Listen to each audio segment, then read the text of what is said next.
Akaaroo kaasirratti akka ammaa kana ifatti dubbatanii turre. Lammiileen Itoophiyaa Saawud Arabiyaatti hidhaan itti murtaa'ee erga xumuraniin booda nama gara biyyaan nu deebisuu dhabne jedhanii iyyataa jiru.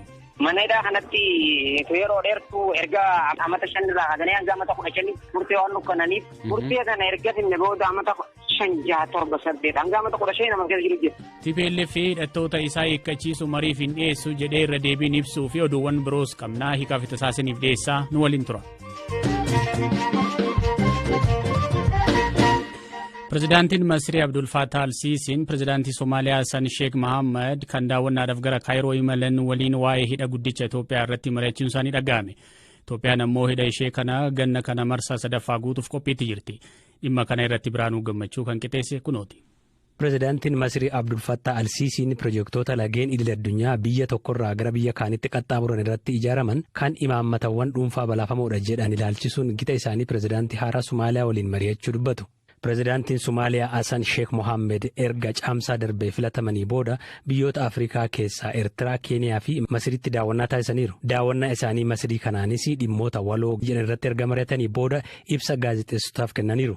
Yeroo kanatti ture pirezidaantiin Masrii waa'ee hidha haaromsaa irratti waliin mari'achuu isaanii kan kaasan. Itoophiyaan hidha haaromsaa laga Abbayaa irratti ijaaraa jirtu irratti tarkaanfii dhuunfaa fudhachuun ishee miidhaa qaqqabsiisa jechuu Al-Siisii Anaadooluun gabaaseera. Ijaarsa madda annisaa Itoophiyaan laga Abbayaa irratti adeemsisaa jirtuun wal qabatee Masrii fi Sudaan osoo seerri dirqisiisaan hin jiraatiin hidhicha bishaaniin guutuu cimsanii mormaa turuun isaanii ni yaadatama. Haa ta'u malee Itoophiyaan gaaffii biyyoota lamaanii osoo hin fudhatiin waggoota lamaan darbaniif hojii hidhicha bishaaniin guutuu haala milkaa'een geggeessuu beeksisuun adoolessa kana keessas marsaa sadaffaaf guutuuf qophaa'aa jirti. Pirezidaantiin Masrii fi giti isaanii Somaaliyaa ibsa kallattiin TV irratti waloon kennaniin hooggantoonni lamaan hidhicha bishaaniin guutuu fi hojii itti aanan ilaachisee waliigaltee seera dirqisiisaa irra gahuun barbaachisaa ta'uu irratti waliigaluu Al-Siisiin dubbataniiru. Pirezidaantiin Somaaliyaa Hassan Sheikh Mohammed gama isaaniitiin hidhaa guddicha bishaaniin guutuu fi hojiiwwan isa waliin wal qabatan irratti waliigaltee seeraa fi dirqisiisaa ta'e irra gahuun barbaachisaa ta'uu Al-Siisii waliin waliigaluu gaazexaa Al-Haramtu gabaase. Jalqaba ji'a kanaatti Abdul Fattah al-Siisiin Saawud Arabiyaatti daawwannaarra kan turan pirezidaantii Ameerikaa Joo Baayiden hidha guddicha Itoophiyaa fi dhimmoota gurguddoo biroo irratti waliin mari'achuun isaanii ni yaadatama. Pirezidaantii al-Siisiin hidhicha bishaaniin guutuu fi hojii itti aanan ilaalchisee ejjennoo biyyi isaanii qabdu Baayideniif ibsaniiru. Pirezidaantii Baayidenis wabii bishaan Masrii biyyi isaanii akka deeggartu himuun nageenyaa fi badhaadhina naannichaa karaa gumaachuu danda'amuun faayidaa qaama hundaa karaa kabachiisan furmaata dippiloomaasii argamsiisuuf akka hojjetan himaniiru. Itoophiyaa waliin daangaa baay'ee dheeraa kan qabduu fi waggoota hedduuf tasgabbii dhabdee kan turte Soomaaliyaan bara bulchiinsa Mohammed Abdullahi Farmaajoo hariiroo Itoophiyaa waliin qabdu baay'ee gaarii ta'us hariiroo Soomaaliyaan Kaayiroo waliin qabdu garuu qabbanaa'ee tureera. Daawwannaan pirezidaantii Somaaliyaa ammas kan haaressuuf kan kaayeffatedha. Gaggeessitoonni Somaaliyaa kana dura dhimma hidha haaromsa Itoophiyaa fi Masrii gidduutti ataakaaroo kaasirratti akka ammaa kana ifatti dubbatanii turre.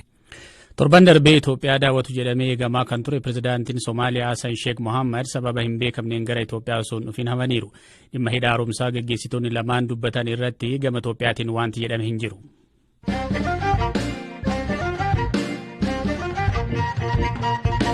Lammiileen Itoophiyaa Saawud Arabiyaatti mana hidhaa Jiizaan keessatti waggaa 7-15 hidhaa turanii yeroo turtii isaanii xumuratan qaama nu gaafatuu fi biyyatti nu deebisuu dhabnee jedhu. Namoonni magaalaa Jiizaan mana hidhaa Ewaa jedhamu keessatti BBC'n dubbisee imbaasiin Itoophiyaa akka biyyatti deebi'aniif unka guuchisullee osoo deebi'ee nu hin ilaalin waggaa darbeeraa jedhu. Abbaan ijoollee maatii biyyatti dhiisee waggaa 7 erga hidhamee booda mootummaan Saawudii dhiifama godhuufillee karaa ittiin biyyatti deebi'uu dhabee tokko haala hamaa keessa jiru akkasiin waa'ila keenya Hamzaa Hussein itti hime. Mana hidhaa kanatti yeroo dheertuu erga amata 5 irraa haganee hanga amata 15 murtee waan nukkananiif murtee kana erga finne booda amata 5 6 7 8 hanga amata 15 nama keessa jiru jira. Nuti amata 7 finne ammas keessa jira. Erga amata 7 finne booda jechuudha. Erga foormii gunne booda amata 1 taa'uu jira. Yoo rakkoon sun Itoophiyaa irraa immoo Suudii irraa jennee rakkachaa jira. Dheebuudhaa fi bishaanii fi beelaan rakkachaa ho'uwii beektii lafti bahara gubbaa waan taateef ho'uwii akkaan nutti hammaataadha. Namni guyyaa irraa mataan baqaqee mana yaalaa nuuf hin geessan qoricha argachuu hin dandeenye qulqullinni hin jiru. Kan jechaa yeroo furmaanni akkamitti mootummaa Itoophiyaa bira dhabame erga foormii gunnee jiru amata hajiru jira jechuudha. Nama 750 jira mana tokko keessatti meeqaati namni imbaasiin keenya nu qeebaltuu jedhanii itti gaafatamaa nama fakkeenyaaf amana sirreessaa kana mari'annee ture. Safaaratii sanii rakkoo qaba malee nuti rakkoo qabnu waan jedhamu nutti himaa jiran jechuudha isaan dhufanii. Bakka sanatti bakki kun bakka hamaadha. Guyyaa guyyaadhaan namni lubbuun nurraa dabraa jira. imbaasiin keenya nama tokko takkaa dhufee isin maal taatan waan hundaa'u bakka kanatti alaamata torba jedhamee jiru kana nama takka gara guyyaa takka. Mootummaan Itoophiyaa maaliif gara biyyaan deebisne amma lammiilee warra kaan gara biyyaan deebisachaa jira isin argine moo maalirra? Yaa Arafaadhaa kan gale namoonni keenya nama fi dhibbisa bakka kanarra ergas booda bakka kana namni tokko galeen jiru namni tokko saniif jecha amma nuti namni bakka kanatti waggaa dheeraa mareedhaa turee har'a dhiigama mootummaan suutii godheef nama 750 yeroo dhaqanii ekiba nutti himaa turan jechuudha. Hatta itti gaafatamaan mana amala sirreessaa bakka kanaa jechuudha. Wajji marii gooneeti erga marii goone booda marii feenya akkam nuun jedhe ni beektaati. Guyyaa 15 booda Arafaa guyyaa 2-3 booda ni galtanii. Arafaa guyyaa 3 booda san laalleeti ammallee akka manguddummaatti nama 3 fuunee isaanitti ergine jechuudha. Guyyaan 7 guyyaa 15 jaamesan dhumee jira. Har'a hoo maaltu jira jennee gaafanne. Ambaasitee saniitu sinin qeebaliin hin jirti jechuudha. Ambaasiin keenya akkamiin nu qeeballe warreen jechuudha hojii irraa amma dhufanii qabamanii asiin kutaa jiranuu qeebalaa jirti maaliif nu qeebaluu dhabdee jenneen jechuudha. Nuti hin beeknu waan jaamu nu deesiniif isaan. Ammoo erga deemanillee maariidhaati warreen jechuun safaaraan bakka buufattee ambaasaaddorni safaaraadhaa bakka buusanii asitti ergan sun biyyiin galaan kaasan jechuudha. Akkuma namni kun jedhan BBCnis gara hojjetoota qoonsiilaa fi embaasii Itoophiyaatti irra deddeebiin bilbilus hin kaasan. Kana malees gaaffii birmannaa lammiileen mana hidhaa Saawud Arabiyaa Jiizaan keessa jiran dhiyeessan ilaalchisuun ministeera dhimma alaa Itoophiyaa qunnamuuf yaalii taasifneera. Ministeerichi gaaffii lammiileen himatan kana karaa toora imeeliin akka erginuuf nu gaafatanii imeeliin keenya isaan qaqqabuu hanga har'aatti deebii nuuf hin kennine.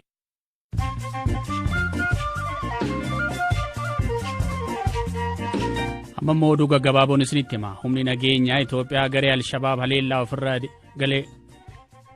haleellaa ofirraa deebisuu isaa pirezidaantiin naannoo Somaalee obbo Mustafaa Mohaammed BBCtti himaniiru. Guyyaa irraa bakka Alshabaab haleellaa itti gaggeesse ture aanaa firfeer qaaman dhaqaniis akka achitti argaman dubbataniiru. Garee Alshabaab guyyoota darban daangaa Itoophiyaa seenuun haleellaa gaggeessuun isaanii yaadatama. Komishiniin qorattoota mirga namoomaa UN sarbama mirga namoomaa Itoophiyaa akka qoratuuf hundaa'ee Itoophiyaa seene. Garee komishinii qorattoota UN kun erga mana maree mirga namoomaa mootummoota gamtoomaniitiin muddee 2021 keessa hundeeffame as yeroo gara Itoophiyaa imalan kun isa jalqabaati. Jilli qorattootaa kunis adoolessa 25 hanga 30tti Itoophiyaa keessatti daawwannaa akka taasisantu himama. Zimbaabuween qaala'insa jireenyaa to'achuuf saantima warqee hojiirra oolchite. Baankiin giddugaleessaa Zimbaabuwee qaala'insa akka malee dabalee to'achuuf jecha saantima warqee irraa tolchame hojiirra oolche. Pirezidaantiin Burkiinaa Faasoo duraanii Bilees Koompaoreen ajjeechaa Toomaas Saankaaraatiin wal qabatee dhiifama gaafate. Dhaggeeffattoota keenya oduun gaggabaaboon ammaaf qabanne kanuma amma immoo gara oduu bal'inaan qabanne isin dabarsa.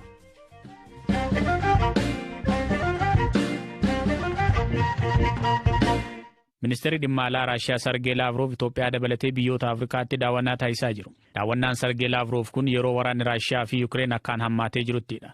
Biyyoonni gurguddoon addunyaa kanneen akka Ameerikaa fi Chaayinaas michuu barbaacha baha Afrikaatti marmaaraa jiru. Biyyoonni gurguddoon addunyaa kun ija isaanii Afrikaa irra godhachuun maaliif? Giddugala Orientaalii fi qorannoowwan Afrikaatti qorataa kan ta'an Naamiin Ashannaa fi dubbisneerra. Sargee Laavrov የአፍሪካ ጉብኝታቸው የሚሆነው Sargee Laavrov Afrikaa daawwachuun isaanii qoqqobbii dinagdee fi dippiloomaasii guddaa biyyoota lixaarraa irra gahaa jiru qabbaneessuu fi michuu barbaachaaf fedhii qaban irraa kan ka'e natti fakkaata. Waraana Yuukireen booda walitti dhufeenyi dinagdee hedduun Raashiyaan biyyoota lixaa waliin qabdu keessumaa kan annisaa fi boba'aa danqaa cimaan mudateera. Biyyoota lixaa biratti Raashiyaa kophaatti hambisuuf yaalii guddaatu jira. Dhiibbaa biyyoota lixaa kana salphisuu waltajjii addunyaa irratti biyyoota Afrikaa of wajjin hiriirsuu cimanii mul'achuu dhiibbaa biyyoota lixaa jala dhaabbachuuf humna qabna ni dandeenya. Humna keenya ijaaraa jirra. Isin dura dhaabbanna ergaa jedhu dabarsuuf daawwannaa taasisaa jiru natti fakkaata. Addumatti baha Afrikaatti biyyoonni akka Ameerikaa fi Chaayinaa ergama addaa ramaduun wal dorgommiitti jiru. Raashiyaan daawwannaa kanaan dhiibbaa dippiloomaasii biyyoota lixaa qolachuun alatti baha Afrikaatti dhiibbaa gochuuf kan male ta'uu danda'a kan jedhuuf Naamiin akkas jedhu. Baha Afrikaatti Raashiyaan qooda fudhattu guddaadha. Ammas taanaan naannoo kanatti humna waraanaa cimaa ijaaruuf hojii guddaa hojjetaa jirti. Waliigaltee isheen mootummaa Sudaan wajjin taasistee turte yaadachuun ba'ee sanatti fakkaata. Dhiibbaa duraan qaban itti fufsiisuu ni barbaadu. Kanaan dura manni maree nageenyaa lola Tigraayitti gaggeeffamaa tureen wal qabatee murtee garaagaraa yeroo dabarsuuf jedhutti murtee sana adda durummaan mormaa kan turan Raashiyaa fi Chaayinaadha. Kanaan wal qabatee walitti dhufeenya gaariitu jira kan jedhu yaada keessa gala. Kanaaf walitti dhufeenya dippiloomaasii akkanaa cimsuufis kan kaayyeeffate ta'uu danda'a. Mootummaan lola Tigraay karaa nagaatiin xumuruuf fedha agarsiise keessattis gahee keenya bahuu qabna fedhii jedhus qabaachuu malu. Akkasumas dhiibbaa Chaayinaa fi Ameerikaan naannichatti taasisaniin wal qabatee Raashiyaanis isaaniin wal qixa yookiin isaaniin olitti naannichatti dhiibbaa uumuuf kaayyoo qabaachuun qaama daawwannaa kanaa ta'uu mala. Yeroo biyyoonni kun gaanfa Afrikaatti faayidaa isaanii kabachiisuuf wal dorgomaa jiranitti Itoophiyaan maal gochuu qabdi? Akkamittiin faayidaa ishee eegsisuu dandeessi kan jedhuuf inni guddaan rakkoo keessoo fi furachuudha jechuun dubbatu qorataan kun. Nagaan keessoo baay'ee murteessaadha. Dhiibbaan kamiyyuu kan si jilbeeffachiisu nageenyi keessoo yoo laafaa ta'edha.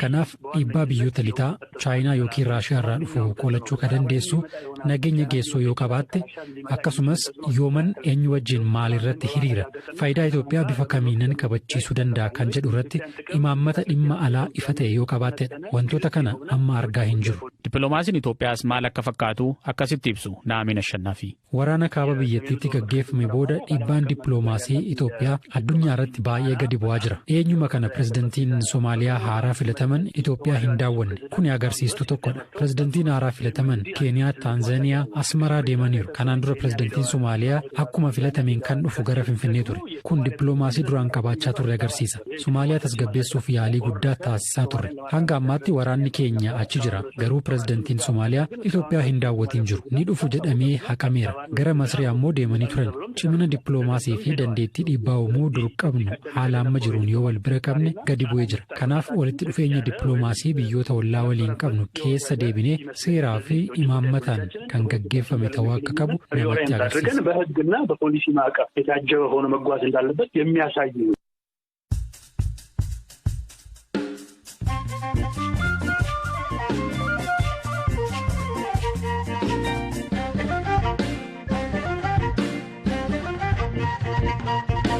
Pirezidaantiin naannoo Tigraay Dr. Dabratsiyoon Gabre Mikaa'el dhimmoota marii nagaa mootummaa federaalaa waliin geggeessuuf jiran gargaarsa namoomaa fi kanneen biroo irratti kaleessa galgala ibsa miidiyaa naannichaaf kennaniiru. Marii nageenyaa ilaalchisuun dhimma humnoota nageenyaa Tigraay irratti ejjennoo qaban kan dubbatan dursaan TPLF Dr. Dabratsiyoon wanti hiikkachiisuu jedhu akka hin yaadamne himu.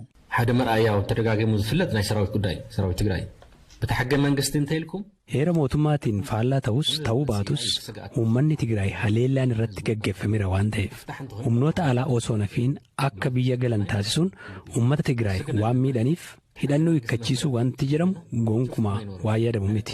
Dhimmi kun dhimma mariifiyyuu dhiyaatu miti. Dhiyeessiin gargaarsa namoomaa fooyya'aa jiraachuu kan ibsan dursaan TPLF kun tajaajilawwan bu'uuraa kanneen akka intarneetii, bilbilaa, baankii fi ibsaan waggaa tokkoof cite rakkoo uummata naannichaa ammeessaa jiru osoo gadi hin dhiisin marii akkamii gaggeessuu dandeenya jechuun dubbatan. Marii nageenyaaf qophii akka ta'anii fi garee Tigraay bakka buusa akka qopheessan himaniiru. Gaaffii walqaa'itiin wal qabatee ka'urrattis akkas jedhan. ምዕራብ ትግራይ ናይ ህዝቢ ትግራይ lixa Tigraay irratti mariin hin barbaachisu. Bu'uuruma heera mootummaatiin ta'uu qaba. Hanga ammaatti garuu nuuf hin deebisiin jiru. Kanaaf mariin nagaa akka jalqabamuuf isaan kunneen halduuwwan barbaachisan.